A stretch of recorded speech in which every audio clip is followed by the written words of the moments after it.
Hello friends, welcome to my channel excellent coaching. आज unit 2 start करेंगे जिसका नाम है अप्रोचेस टू काउंसलिंग। इसमें हम वो अप्रोचेस पढ़ेंगे जो हम पहले भी ऑलरेडी थोड़ी बहुत पढ़ चुके हैं। यहाँ पे उससे और थोड़ा डिटेल में बात करेंगे उसके ऊपर। तो जैसे पहले फ्रॉइड की साइकोडायनेमिक थ्योरी है, और फिर नियो फ्रॉइडियन जो बाद में आए थे फ्रॉइड के बाद, कार्ल यूंग, एल्फ्रेड एडलर और कैरन हॉर्नी, इन लोगों की थ्योरी के बारे में बात करेंगे। और उसके बाद एरनबेक और एल्बर्ट एलिस की। तो पहले हम फ्रॉइड की साइकोडायनामिक थ्योरी से स्टार्ट करते हैं। तो founder of psycho analytic theory जो है वो सिगमंड फ्रॉइड ने उसको मतलब डेवलप किया था उस थ्योरी को। और इनकी जो थ्योरी थी इसके अंदर इन्होंने बहुत सारे अलग अलग चीज़ों के बारे में बात की थी। पर्सनालिटी के बारे में बात की थी, मेंटल कॉन्शियसनेस के, अनकॉन्शियसनेस के बारे में बात की थी। और इन्होंने अपनी थ्योरी में कॉन्फ्लिक्ट के ऊपर ज़्यादा फोकस किया था कि जो ह्यूमन माइंड होता है इसमें कॉन्फ्लिक्ट्स होते हैं। तो इनके थ्योरी के बेसिक कॉन्सेप्ट क्या थे कि हमारा जो मेंटल लेवल है उसके 3 लेवल होते हैं, कॉन्शियसनेस, प्री कॉन्शियस और अनकॉन्शियस होते हैं। तो there are 3 levels of mental life. और कॉन्शियसनेस का मतलब जिस चीज़ के बारे में हम अभी अवेयर हैं, जो हम सेंस कर सकते हैं। प्री कॉन्शियस मतलब जो हमें थोड़ा टाइम लगता है याद करने में। अनकॉन्शियस मीन्स हम चाह के भी उसको याद नहीं कर सकते, रिकॉल नहीं कर सकते। तो यहाँ पे इनका मोस्टली फोकस ये था कि जो कॉन्फ्लिक्ट होता है हमारे माइंड में वो अनकॉन्शियस थॉट्स की वजह से होता है, क्योंकि हमें पता ही नहीं चलता है। अनकॉन्शियसली कुछ चीज़ें हमारे माइंड में होती हैं जो हमें नहीं पता होती, जिसकी वजह से हमें अनकंफर्टेबल फील होता है और मेंटल प्रॉब्लम्स क्रिएट होती हैं। फिर इन्होंने इंस्टिंक्ट्स के बारे में बताया था कि 2 तरह के इंस्टिंक्ट्स होते हैं हम सबके। एक होता है लाइफ इंस्टिंक्ट जिसको एरोस बोलते हैं, एक होता है डेथ इंस्टिंक्ट जिसको थैनेटोस बोलते हैं। तो ये दोनों ही इंस्टिंक्ट की अपनी एनर्जी होती है, जो साइकिक एनर्जी से ये चलते हैं। और वो एनर्जी जो फोर्स ऑफ लाइफ है वो उसको बोलते हैं लिबिडो। तो इन दोनों इंस्टिंक्ट को अपनी खुद की एक साइकिक एनर्जी लिबिडो से मिलती है। और लाइफ इंस्टिंक्ट में हम क्या ग्रेटिफिकेशन मतलब हमें क्या चीज़ होती है जो हमें पूरा करने का मन करता है, हमारी क्या ग्रेटिफिकेशंस होती हैं, क्या नीड्स होते हैं, तो वो होती है sexual satisfaction. While death instinct underlies manifestation of aggression, cruelty, suicide murder. मतलब जो लाइफ इंस्टिंक्ट है उसकी जो ग्रेटिफिकेशन है वो सेक्सुअल सेटिस्फेक्शन है, और जो डेथ इंस्टिंक्ट है उसकी ग्रेटिफिकेशन में आ जाता है एग्रेशन, क्रूएल्टी, सुतन। तो मतलब ये कह रहे हैं कि हमारी जो लाइफ है, हमारे जो इंस्टिंक्ट हैं उसके 2 फेजेस हैं, एक हैप्पी फेज है, एक सैड फेज है। हैप्पी फेज को इन्होंने नाम दिया है इरोस, और सैड फेज को इन्होंने नाम दिया है थैनेटोस। तो हैप्पी फेज को अपने जो सेक्सुअल ग्रेटिफिकेशंस होती हैं उसके ऊपर फोकस करता है। और जो सैड फेज है हमारी लाइफ का वो एग्रेशन, क्रूएल्टी, इन सब चीज़ों पे फोकस करता है। इन दोनों को एनर्जी कहाँ से मिलती है? लिबिडो से मिलती है। फिर इन्होंने कहा था डिफेंस मैकेनिज्म्स होते हैं। जब ईगो को कॉन्फ्लिक्ट होता है तो वो उस कॉन्फ्लिक्ट को डिफेंड करने के लिए डिफेंस मैकेनिज्म्स का यूज़ करता है। तो जैसे कोई चीज़ है, फॉर एग्जांपल आप किसी चीज़ में फेल हो गए हो, आप उस चीज़ को एक्सेप्ट नहीं करना चाहते, तो आप उसको अपने से, उस फैक्ट को अपने से अवॉइड करने के लिए अलग अलग बिहेवियर शो करते हो। आप उस चीज़ को मानते नहीं हो, या फिर आप उस चीज़ को सुनना पसंद नहीं करते हो, या जैसे भी आप कोशिश करते हो कि आपके सामने वो चीज़ ना आए बार बार, जिससे आपको अच्छा नहीं लग रहा है। तो वो जो आपका बिहेवियर होता है वो डिफेंस मैकेनिज्म उस टाइम हो जाता है। आपको डिफेंड कर रहा है, वो उस चीज़ को सुनने से बचा रहा है जिससे आपको बुरा लगता है। तो ऐसे डिफेंस मैकेनिज्म्स बहुत सारे हमने डिस्कस पहले भी किए थे। जैसे रैशनलाइजेशन में क्या होता है कि अगर हम कोई ऐसा बिहेवियर शो कर रहे हैं जो अनएक्सेप्टेबल है, हम उसको रैशनलाइज करने की कोशिश करते हैं। जैसे क्रिमिनल है, क्रिमिनल का बिहेवियर अनएक्सेप्टेबल होता है। अब वो कोई क्राइम करता है या कुछ भी करता है, तो वो उसको कैसे एक्सप्लेन करता है? वो उसको रैशनलाइज करने की कोशिश करता है कि मैं जैसे चोरी करके आया और बोला है कि मैं उस टाइम होश में नहीं था, मैंने क्या किया मुझे याद नहीं है। इस तरीके से रैशनलाइज करने की कोशिश करता है। Criminal give reason of criminality in a bad company. मतलब कई बार ये बोलते हैं कि हाँ, मेरे साथ के जो लोग थे उन्होंने मुझसे जबरदस्ती कराया, मेरी कंपनी खराब थी। तो इस तरीके से वो अपनी गिल्ट फीलिंग को, अपने आप को भी बचाता है और अपनी ईगो को डिफेंड करता है रैशनलाइज करके। रिप्रेशन में क्या होता है कि जो अनवांटेड थॉट्स होते हैं उनको हम अनकॉन्शियस लेवल पे दबा के रखते हैं, कभी याद ही नहीं करते उनके बारे में, कभी सोचने की कोशिश ही नहीं करते, क्योंकि हमें सोच के डर लगता है उसको, या सोच के बहुत ज़्यादा परेशानी होती है। डिस्प्लेसमेंट में ये होता है कि हम अपने इमोशनल रिएक्शंस को एक जगह से दूसरी जगह पे डिस्प्लेस कर देते हैं। तो जैसे मदर पनिशेस चाइल्ड, चाइल्ड को गुस्सा है क्योंकि मदर ने उसे पनिश किया, तो चाइल्ड गुस्से में क्या हुआ, इसने अपने टॉयज तोड़ दिए। तो डिस्प्लेसमेंट हो रहा है एंगर का, कि मदर चाइल्ड पे अपना एंगर शो कर रही है, चाइल्ड अपने टॉयज पे शो कर रहा है या अपने यंगर सिबलिंग पे शो कर रहा है, तो डिस्प्लेसमेंट हो रही है। फिर प्रोजेक्शन का मतलब होता है अपनी प्रोजेक्ट करना फीलिंग्स किसी और के ऊपर। To get relief from anxiety, person attribute the source of anxiety to external world, मतलब अपनी एंग्जाइटी को किसी और के ऊपर थोप देना। और feelings are attributed to others, instead of saying I hate her she hates me will be said, मतलब अगर आपको कोई पसंद नहीं है और आपको एंग्जाइटी होती है उसको देख के, तो आप अपने आप को बचाने के लिए ये कहोगे कि नहीं वो मुझे पसंद नहीं करता इसलिए मैं उससे बात नहीं करती, मतलब आपकी कोई गलती नहीं है, वो पसंद नहीं करता, इस तरीके से आप प्रोजेक्ट कर रहे हो। देन इंट्रोजेक्शन में क्या आता है, involve adoption of other people's attitude और behaviour as if they were one's own. Parents values are introjected by child on as his own values, तो किसी और की थिंकिंग या बिहेव, किसी और के थॉट्स या उसके बिलीव्स अपने आप पे अडॉप्ट कर लेना, और फिर उसके बाद उसी उसी को एज एन एक्सक्यूज यूज करना है कि भाई मेरे पेरेंट्स के वैल्यूज मेरे अंदर आए हैं तो मैं भी तो फिर वैसे ही हूँ, इस टाइप से। रिएक्शन फॉर्मेशन में क्या होता है, ऑपोजिट तरीके से आप बिहेव करते हो। तो अगर आपको किसी चीज़ को लेके बहुत हेटरेट होती है तो आप जानबूझ के उसको बहुत ज़्यादा प्यार दिखाते हो, अपोजिट तरीके से रिएक्ट करते हो। तो hate is replace by love, anger is replace by relaxation. तो ये डिफेंस मैकेनिज्म्स थे। फिर साइकोसेक्सुअल डेवलपमेंट फेजेस के बारे में भी फ्रॉइड ने अपनी थ्योरी में बताया था कि हमारी जो स्टेजेस होती हैं, जैसे हम बचपन से बड़े होते हैं तो वो स्टेजेस साइकोसेक्सुअल स्टेजेस में डिवाइडेड हैं। और इसमें क्या है कि ओरल स्टेज आती है सबसे पहले, जो इन्होंने बोला 18 महीने तक होती है। और ओरल स्टेज इसका नाम क्यों है, क्योंकि उस टाइम पे ओरल एक्टिविटीज़ के ऊपर फोकस होता है बच्चे का। तो लिप्स, टंग्स और जो भी चीज़ें हैं वो सकिंग, स्वॉलिंग, ये सारी चीज़ें करता है जो ओरल होती हैं। फिर उन्होंने बोला एनल स्टेज होती है 3 साल तक, 18 महीने के बाद। उस टाइम पे एनल रीजन पे फोकस ज़्यादा होता है, तो चाइल्ड को टॉयलेट ट्रेनिंग दी जाती है, बॉवल मूवमेंट चाइल्ड के लिए बहुत प्लेजरेबल हो जाती है। तो इस तरीके से फिर फैलिक स्टेज आती है 3 से 5 साल में, जहाँ पे फोकस सेक्स ऑर्गन पे होता है। तो behaviour of examining, observing, masturbating is seen in this stage. तो यहाँ पे क्या होता है कि आइडेंटिफिकेशन होती है चाइल्ड को कि उसका जेंडर और दूसरे पर्सन का, गर्ल और बॉय का जेंडर अलग अलग होता है। और उसके बाद इसी स्टेज पे उन्होंने कहा था कि ओडिपस कॉम्प्लेक्स और इलेक्ट्रा कॉम्प्लेक्स भी होता है। तो ओडिपस बॉयज़ होते हैं तो ओडिपस कॉम्प्लेक्स, और गर्ल्स हैं तो इलेक्ट्रा कॉम्प्लेक्स होता है, जिसमें वो अपने ऑपोजिट सेक्स पेरेंट्स की तरफ अट्रैक्ट होते हैं। फिर लेटेंसी फेज आता है 5 साल से प्यूबर्टी तक। प्यूबर्टी मीन्स अराउंड 11 ईयर्स की एज तक। तो लेटेंसी में क्या होता है कि जो सेक्सुअल एक्टिविटीज़ हैं वो हो जाती है, लेटेंट हो जाती हैं, इनएक्टिव हो जाती हैं सेक्सुअल फीलिंग्स। फिर जेनाइटल स्टेज, लास्ट स्टेज बताइए, ये प्यूबर्टी के बाद से लेके एंड ऑफ लाइफ तक होती है, जब अगेन सेक्सुअल एनर्जी दोबारा से रीअवेक हो जाती है, फिर एक्टिव हो जाती है और अपनी ग्रेटिफिकेशन सीख करती है, जहाँ पे लिबिडो का काम आता है, जो इरोज वाली बात हमने करी थी, जो सेक्सुअल ग्रेटिफिकेशन को फुलफिल करने के लिए एनर्जी रिक्वायर्ड होती है, लिबिडो। तो ये लास्ट स्टेज है इनकी साइकोसेक्सुअल स्टेजेस की। फिर जब इन्होंने थ्योरी ऑफ पर्सनालिटी बनाई थी तो उसमें फ्रॉइड ने इड, ईगो और सुपर ईगो के बारे में बात की थी। तो जैसे हमने जो ऊपर डिफेंस मैकेनिज्म पढ़े हैं वो ईगो के डिफेंस मैकेनिज्म्स ही हैं। तो ये ईगो क्या है, तो पहले ये बोलते हैं कि हमारे अंदर एक इड होता है पर्सनालिटी में, जिसको अपने बेसिक ड्राइव्स और इंस्टिंक्ट किसी भी तरीके से फुलफिल करने होते हैं। तो जो भी हंगर हमारे नीड्स होते हैं, जैसे हंगर हो गया या बायोलॉजिकल नीड हो चाहे इमोशनल नीड हो, कोई भी नीड हो, इड को वो नीड पूरा करना होता है किसी तरीके से, क्योंकि ये प्लेजर प्रिंसिपल पे काम करता है। इसका मेन फोकस होता है कि उसको जो रिक्वायरमेंट है वो पूरी होनी चाहिए।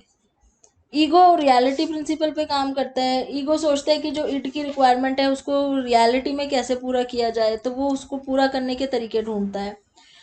और जब वो नहीं कर पाता है ये चीज़ तो कॉन्फ्लिक्ट होता है, और कॉन्फ्लिक्ट होता है तो फिर डिफेंस मैकेनिज्म यूज़ करता है ईगो।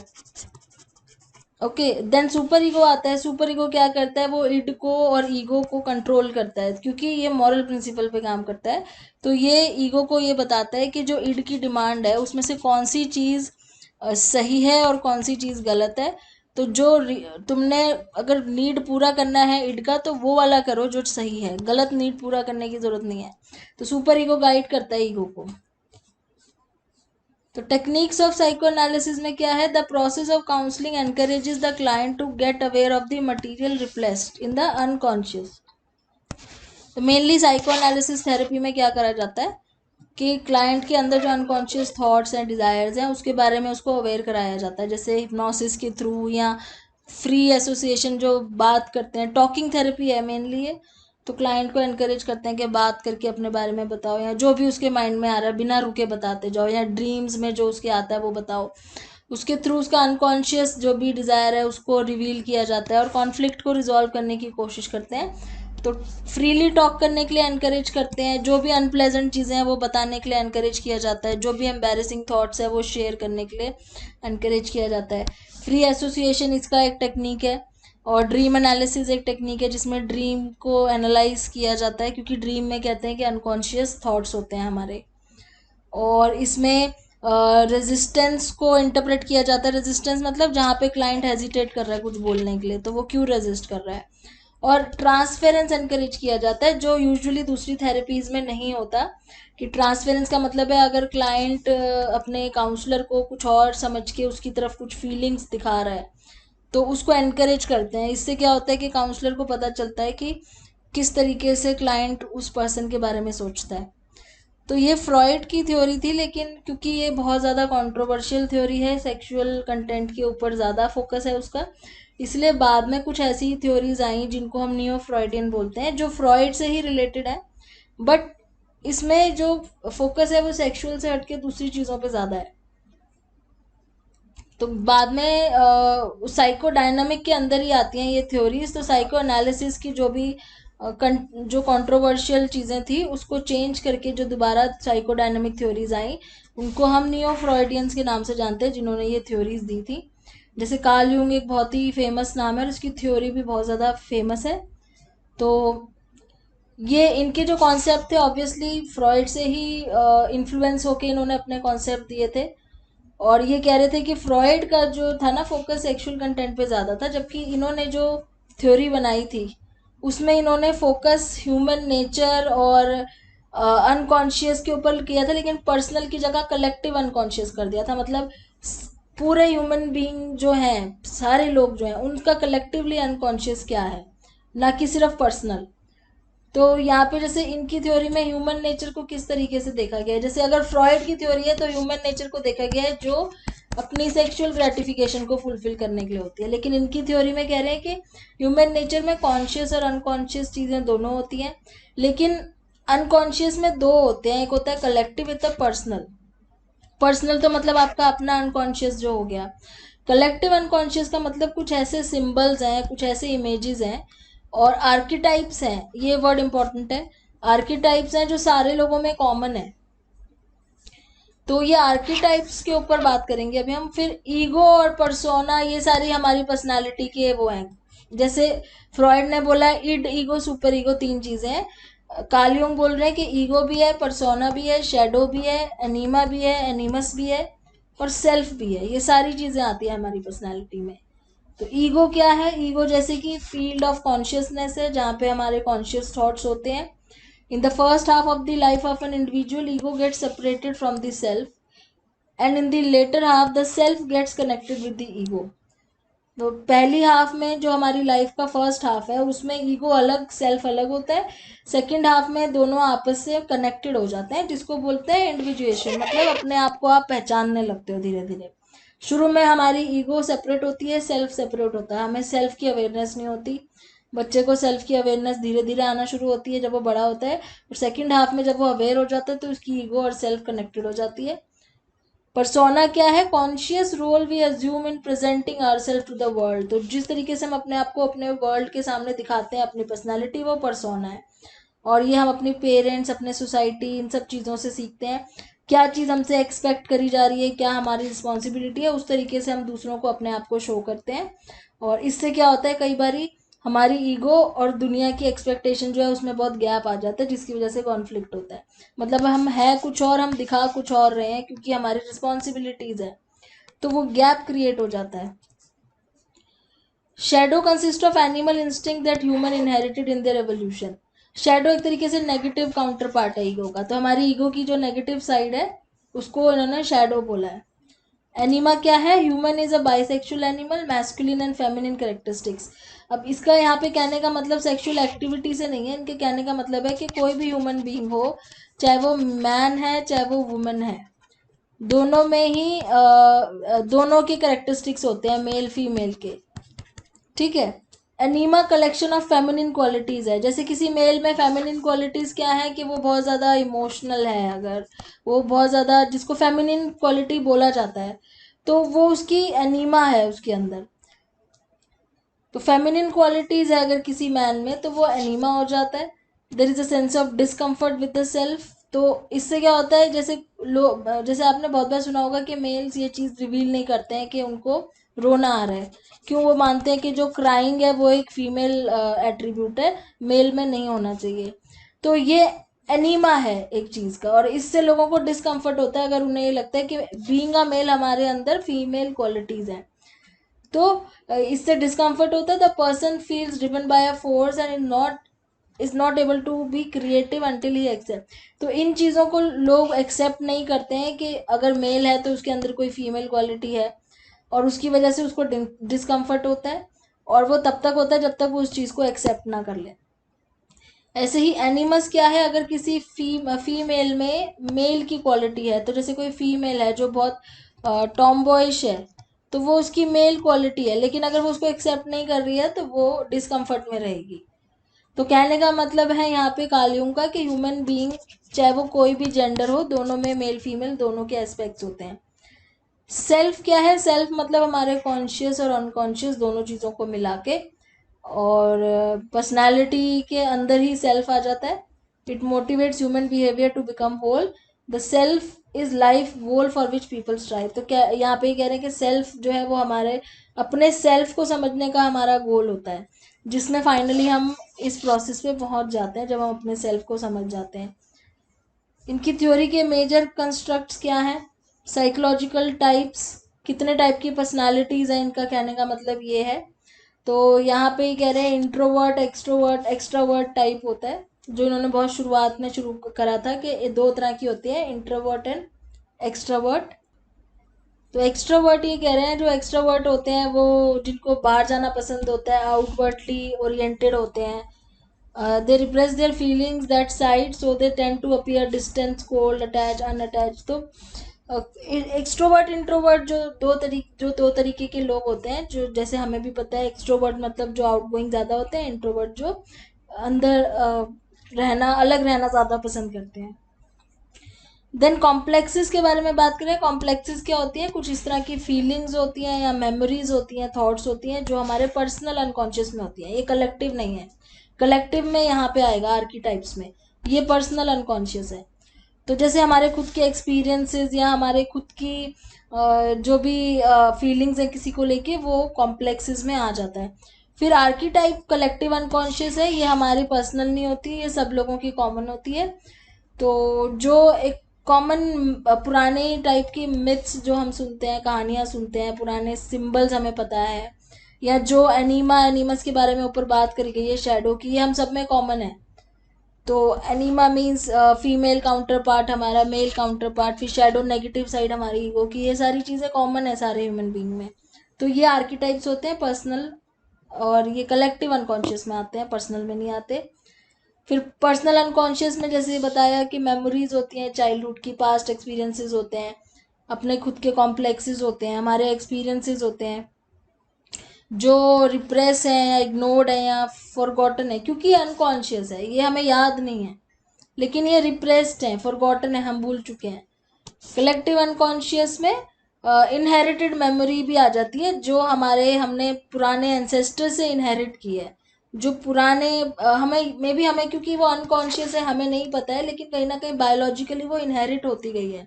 तो जो हमारे एंसेस्टर की मेमोरी में जीन्स होंगे, वो जीन्स आगे आगे आगे हम पे ट्रांसफ़र होते गए हमारे अंदर, और वो अनकॉन्शियस में चले गए, क्योंकि उनकी मेमोरीज हमारे कॉन्शियस में तो आ नहीं सकती, तो वो कलेक्टिव अनकॉन्शियस होता गया। Individuals personal experiences are influence, और इससे क्या कहते हैं, हमारे पर्सनल एक्सपीरियंस इन्फ्लुएंस होते हैं, हमें पता नहीं चलता है, पर हमारे पर्सनल एक्सपीरियंस और हमारी जो आदतें हैं या हमारा बिहेवियर है, इससे कहीं ना कहीं इन्फ्लुएंस होता है, हमें पता नहीं होता, लेकिन वो कुछ ऐसी चीज़ें होती हैं जो हमारे एंसेस्टर्स से हमें अनकॉन्शियसली हमारे माइंड में मिली हुई हैं, और उससे हमारा बिहेवियर वो होता है, इन्फ्लुएंस होता है। तो ये किस तरीके से अब आपको दिख रहा होगा डिफरेंट है फ्रॉइड की थ्योरी से, क्योंकि इस पे सेक्सुअल कंटेंट के ऊपर इतना फोकस नहीं है, और इनकी थ्योरी में पर्सनालिटी को थोड़ा और कॉम्प्लेक्स तरीके से देखा गया है, और कलेक्टिव अनकॉन्शियस पे ज़्यादा फोकस किया गया है। तो कार्ल यूंग की थ्योरी थी नियो फ्रॉइडियन में सबसे पहले। नेक्स्ट वीडियो में हम एल्फ्रेड एडलर की थ्योरी से शुरू करेंगे। Thanks for watching.